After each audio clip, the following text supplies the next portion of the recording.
नमस्कार दोस्तों, मेरा नाम है दीप्ति और आपका मेरे चैनल पर बहुत बहुत स्वागत है। आज मैं आप लोगों के साथ शेयर कर रही हूँ कि दिवाली की पूजा के बाद चौकी कब हटाना चाहिए, कब उठाना चाहिए और चढ़ाए हुए सामान का हमें क्या करना चाहिए। तो चलिए हमारे वीडियो को शुरू करते हैं। तो सबसे पहले तो जब पूजा हो जाती है उसके बाद आप मिठाई और जो फल होते हैं वो तो आप तुरंत ही उठा लीजिए। और जो हम दक्षिणा चढ़ाते हैं तो जो चांदी का सिक्का है वो आप अपनी तिजोरी में रख लें, और जो पैसे होते हैं वो आप किसी पंडित को दे दें या फिर आप जो सुहाग का सामान जिसको देने वाले हैं उसको दे दें।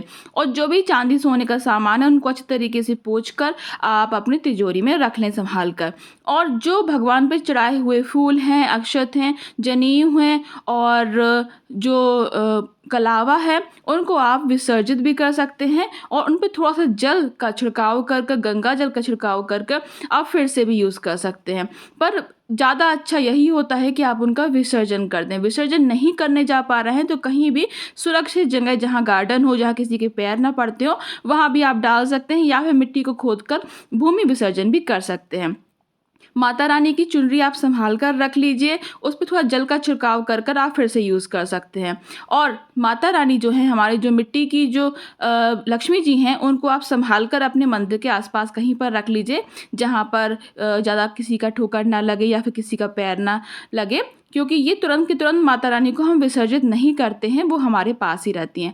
अब जो हमने नवग्रह पे कलावा रखा था वो हम इकट्ठा कर लेंगे, और जो हमारे जितने भी फूल हैं सबको हम इकट्ठा कर लेंगे और माता रानी को ध्यान से संभाल कर रख लेंगे। और जो फ़ोटो है हमारी उसको भी पोंछ कर रख लेंगे, उसको भी हम फिर से यूज़ कर सकते हैं। अब जो चावल है इसमें थोड़े से और चावल मिलाकर हम किसी को दान भी दे सकते हैं। अगर ये चावल थोड़े कम क्वांटिटी में है तो आप इनको चिड़ियों के लिए अपनी पट्टी पर, जो कि छत की पट्टियाँ होती हैं, उस पे भी डाल सकते हैं। चिड़िया चावल चुग लेंगी या फिर कोई जानवर इनको खाएगा तो भी आपको पूरा जो फल है वो मिलेगा।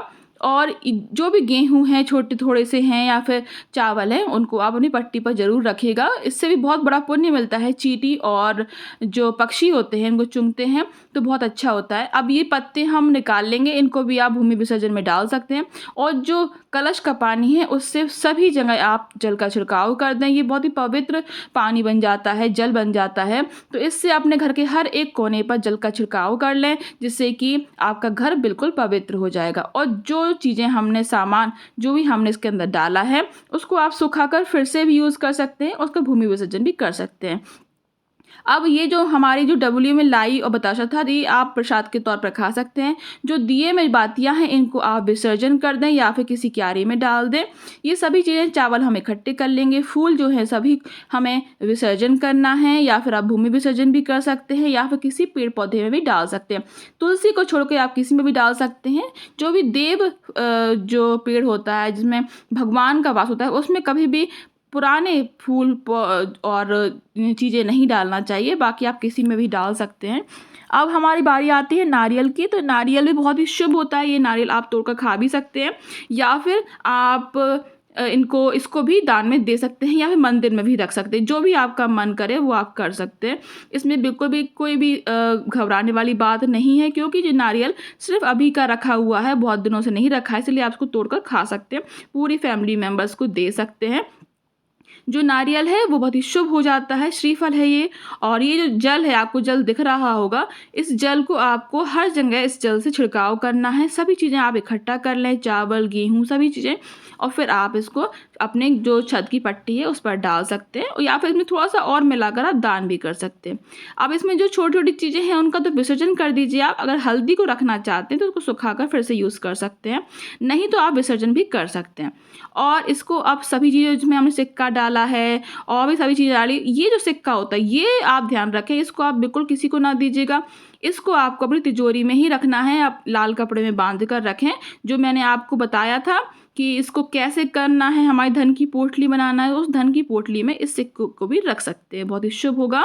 और अब ये जो जल है इसे सभी जगह हम छिड़काव कर देंगे, सभी कोनों कोनों में अपने घर के हर जगह पर, जहाँ जहाँ सीढ़ियों के नीचे ध्यान से करें, और गैरेज होता है, जहाँ पर बंद चीज़ होती है, अंधेरा होता है, वहाँ ज़रूर इसका जल का छिड़काव करना चाहिए। और फिर इस चावल को इकट्ठा कर लेंगे। लाई बताशा को आप प्रसाद के तौर में खा सकते हैं। अब मैं आपको बताती हूँ कि ये चौकी कब हटाना चाहिए। दिवाली की जो चौकी है वो तुरंत की तुरंत हमें नहीं हटानी चाहिए। कम से कम आपको उसका ध्यान रखना है कि आपको इसको 3 दिन तक नहीं उठाना है। यानी कि ये जो पूजा है वो सोमवार को होगी, तो आप ये जो पूजा है वो आप बुधवार को उठाइएगा। और आज का जो वीडियो है मैं यही समाप्त करती हूँ। आशा करती हूँ आपको ये वीडियो अच्छा लगा होगा। ये वीडियो अगर आपको थोड़ा सा ही पसंद आया तो प्लीज़ लाइक ज़रूर कीजिए, शेयर कीजिए, चैनलों को सब्सक्राइब कर लीजिए न्यू है तो। आपका बहुत बहुत धन्यवाद।